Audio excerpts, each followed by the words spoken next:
Estamos ao vivo no Instagram.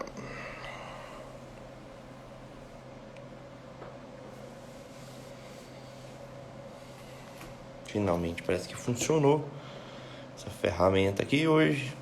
E aí, pessoal? Bom dia.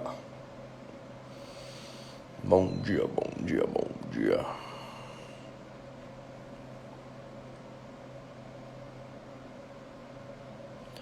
Como é que vocês estão?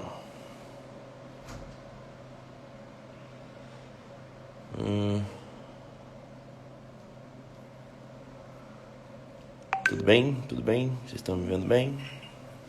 O áudio tá legal?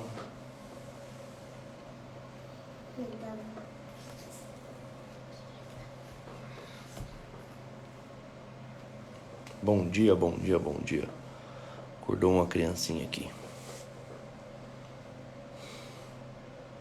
Como é que vocês estão? Tudo certo? Bom, como a gente havia prometido, né?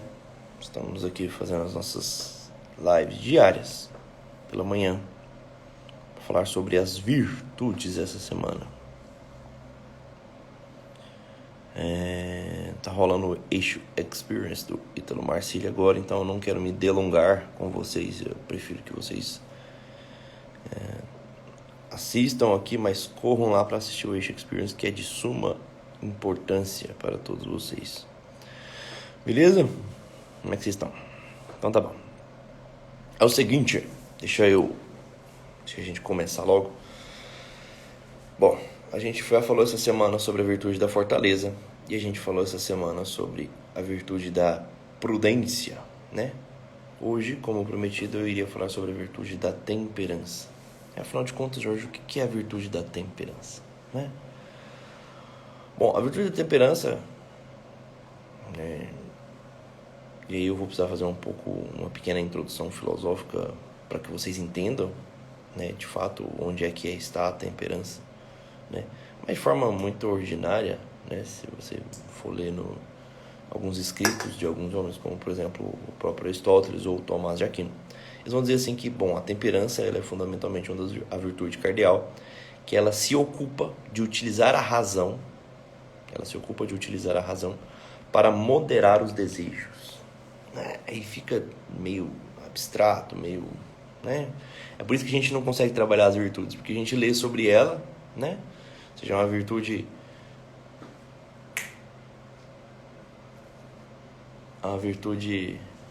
né? Faz um café pro papai, por favor. A virtude que visa, então, moderar os desejos, né? Usar a razão para moderar os desejos. Mas, Jorge, que diabos é razão, essa razão aí, né? Tem gente que analisa de forma muito, né, simples, muito honesta, muito concreta, muito dileta, que seria eu utilizar a faculdade da razão, né? A faculdade da razão para que eu possa moderar os meus 5 sentidos, né? Que seria o senso comum. Então, peraí que vamos ter que fazer uma introdução um pouquinho mais filosófica para vocês entenderem de fato onde é que está a temperança e como que a gente pode trabalhar ela. É o seguinte, já falei isso aqui algumas vezes, né? Mas você imagina o ser humano, a sua forma de acessar o mundo, ele utiliza primordialmente, uma coisa chamada faculdades humanas, né? O ser humano, para ele poder acessar o mundo, seja da forma como for, seja de uma forma sensível, seja de uma forma abstrata, uma forma intelectual, ele vai utilizar o que a gente chama de faculdades humanas. Que são as faculdades humanas? Você imagina o seguinte, existe uma carruagem, né, sendo puxada. Essa carruagem somos nós, e as nossas faculdades humanas são os cavalos que puxam, os cavalos que de fato puxam essa carruagem, né? E são 7, as faculdades humanas são 7. Né? Existe uma faculdade humana que ela é primordial a todas, né? Que a gente chama de vontade, é como se fosse um sol. Ele é o primeiro cavalo, ele é o cavalo principal, ele está aqui no meio, né? É a nossa vontade, E inclusive, é o que vai fazer a tensão, né? A nossa vontade é o que vai fazer exatamente a tensão sobre a temperança. Então, a temperança é uma virtude que vai agir sobre a vontade, sobre esse principal cavalo, sobre essa principal faculdade humana. A vontade de eu querer o que é concupiscível do que é irascível. Presta atenção, a primeira faculdade, a principal faculdade humana, chama-se vontade. Ao lado dela tem outros 2 cavalos, um pouco menores. Nós chamamos de apetite concupiscente e apetite irascível. Estão imaginando a cena? 7 cavalos, o principal cavalo é a vontade. Aqui o apetite concupiscente e o apetite irascível. O apetite concupiscente é a vontade dos bens mundanos, dos bens carnais, dos bens materiais. Por exemplo, o sexo, o dinheiro, uma comida gostosa, uma bebida gostosa, enfim. Esse é o apetite concupiscente, são os desejos materiais. E aqui o apetite irascível, que são os desejos imateriais, são os bens árduos, né? Por exemplo, as próprias virtudes, né? A vontade de ter coragem, a vontade de ter benevolência, a vontade de ter temperança, a vontade de ter pontualidade, as necessidades dos bens árduos, né? A busca pelos bens árduos, pelos bens difíceis, a gente chama de apetite irascível. Então, estão me acompanhando. Nós temos um cavalo central, que é a vontade. Do lado de cá, o apetite concupiscente, do lado de cá, o apetite irascível. Certo ou não? Beleza. Então, presta atenção. O que acontece? Do lado de cá são as faculdades corporais, e do lado de cá as faculdades intelectivas. Quais são as faculdades corporais, então? Do lado do apetite concupiscente, a gente tem outras 2 pequenas aqui. O senso comum, que é a vontade dos prazeres, né? Os 5 sentidos. Os 5 sentidos, fundamentalmente. E a razão, que é a minha forma de organizar o mundo em caixinhas. E do lado de cá, as 2 inteligências, intelecto ativo e intelecto passivo. Obrigado, minha filha. Intelecto ativo e intelecto passivo. Minha filha fez um cafezão pra mim, pra gente acordar aqui, vai. Então, do lado de cá é tudo aquilo que é meio corporal, e do lado de cá é tudo aquilo que é meio espiritual, tudo aquilo que é meio racional, tudo aquilo que é meio elevado. Pronto. O que é, Jorge? Entendi essa explicação filosófica, bacana, legal, beleza. Tá, mas e daí? O que é de fato a temperança? O que é de fato a temperança? Bom, a temperança é uma virtude que vai fazer com que essa vontade ela se modere. Vai fazer com que essa vontade ela se modere. Nunca excessivamente para o lado concupiscente, né? Todas as vezes que o meu concupiscente começar a trabalhar demais, existe uma barreira. Lembra, novamente, o que é o concupiscente? O concupiscente é a vontade dos bens materiais. Certo ou não? O concupiscente é a vontade dos bens materiais. Quando a minha vontade dos bens materiais ela começa a ficar muito grande, ela estimula as outras 2, que é o senso comum, que é tato, olfato, paladar, visão e audição, que é exatamente onde é que vai estar o meu desejo exacerbado, né? E ele passa por uma outra faculdade chamada razão. Aí é que tá. Se a minha razão está muito forte, está muito bem delimitada, muito bem construída, ou seja, eu sei aquilo que é bom, eu sei aquilo que é ruim, eu sei o que me faz mal, eu sei o que não me faz mal. Ou seja, eu construí muito bem a razão dentro de mim. Ótimo, eu estou forte, eu sou uma pessoa temperante. Quanto mais eu trabalho a razão dentro de mim, quanto mais eu aplico a razão dentro de mim, né, eu utilizo a faculdade da razão. Lembra? Aqui está a vontade, o apetite concupiscente. Aqui está os espirituais, mas aqui está a vontade, o apetite concupiscente, a razão e o senso comum, que são os 5 sentidos. Pronto. A razão ela cresce, ela impede que essa inclinação ela se penda muito para cá e ela acaba mostrando que essa inclinação para o lado corporal, o excesso da necessidade dos bens corpóreos é ruim. Então é a razão que modera. É a mulher mais emoção. Isso. Dizem que o homem é mais razão e a mulher é mais emoção? Não, viu? Isso aí não está certo, não. Depois eu explico sobre essa questão. Mas vocês entenderam esse detalhe? Então, né? Ou seja, a vontade dos bens corpóreos ela é moderada, então, pela razão. Assim como a necessidade dos bens espirituais ela é moderada pela inteligência ativa. Esse é outro tema que a gente vai falar depois. Volta para cá, presta atenção aqui. O que é que acontece quando a minha razão ela é suprimida?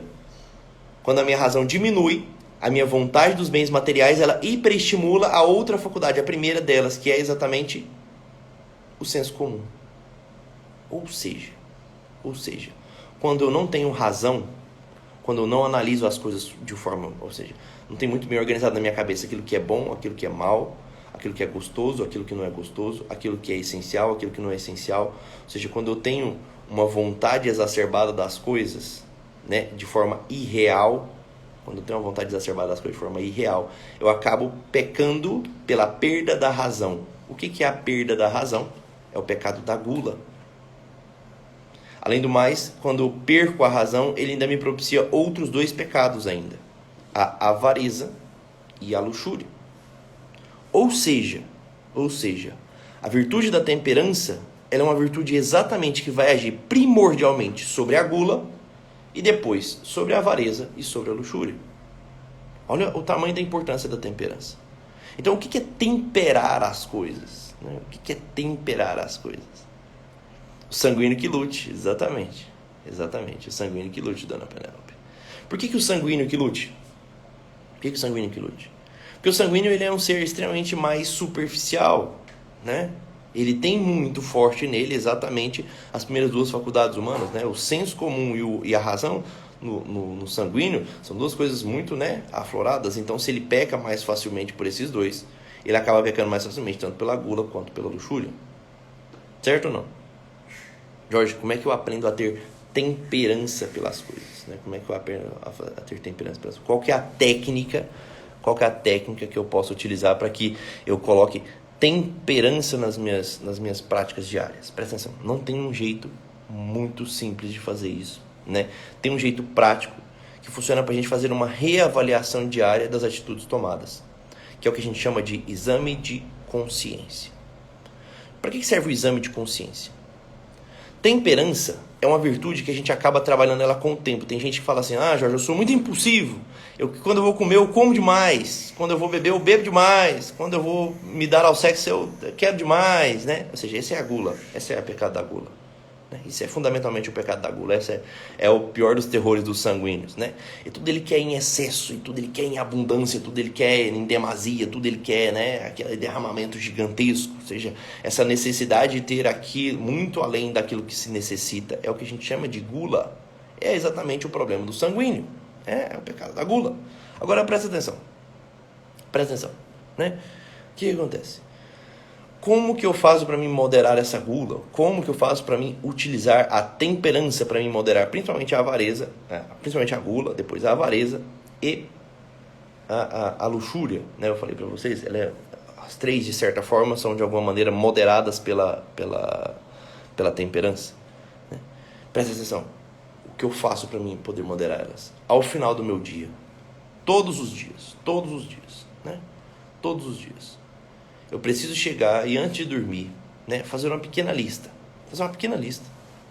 de tudo que eu fiz de bom e de tudo que eu fiz de mal.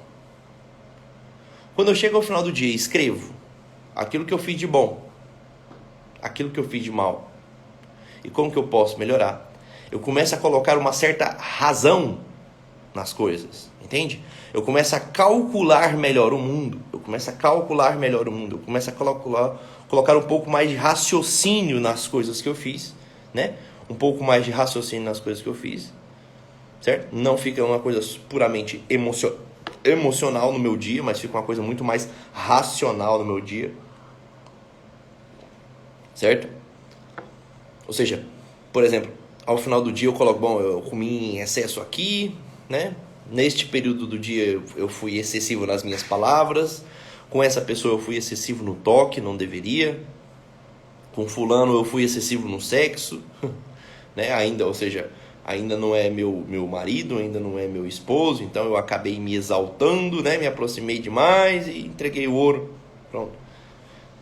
Ou seja, ao final do dia, quando a gente faz uma avaliação muito criteriosa, muito sincera e muito honesta dos nossos atos ao longo daquele dia, e se compromete a no dia seguinte a gente ter uma mudança substancial destes atos, né? Isso a gente chama de exame de consciência. A gente está praticando exatamente a virtude da temperança. Exatamente a virtude da temperança. É exatamente essa.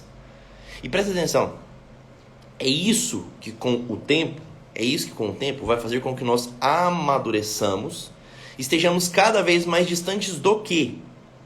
Do nosso temperamento. Presta atenção, vê se não é exatamente isso, né? A virtude da temperança é exatamente me afastar de alguma coisa, de alguma forma, do meu temperamento. Uma pessoa temperamental é uma pessoa que não tem a virtude da temperança. Não sei se vocês nunca fizeram essa análise muito, muito baixa, talvez até um pouco vulgar, mas é isso, a verdade é essa. né? Uma pessoa que não tem a virtude da temperança vai ser uma pessoa essencialmente temperamental. Então vai ser um colérico muito dado, né, a ser colérico demais, né, a falar demais, a se achar demais, a ser autossuficiente demais, a querer as coisas demais, né? Vai ser um sanguíneo muito, né, falador, que quer comer de tudo, que é guloso, que é exacerbado, que é não sei isso, aquilo outro, né? Vai ser um fleumático muito preguiçoso, né? Vai ser um fleumático muito preguiçoso. Vai ser um melancólico muito rabugento, muito rancoroso, muito, enfim. Ou seja, o que é que faz com que nós sejamos menos temperamentais, né? O que faz, o que tira da gente essas qualidades um pouco mais minerais, né? Essas qualidades que nasceram um pouco mais com a gente.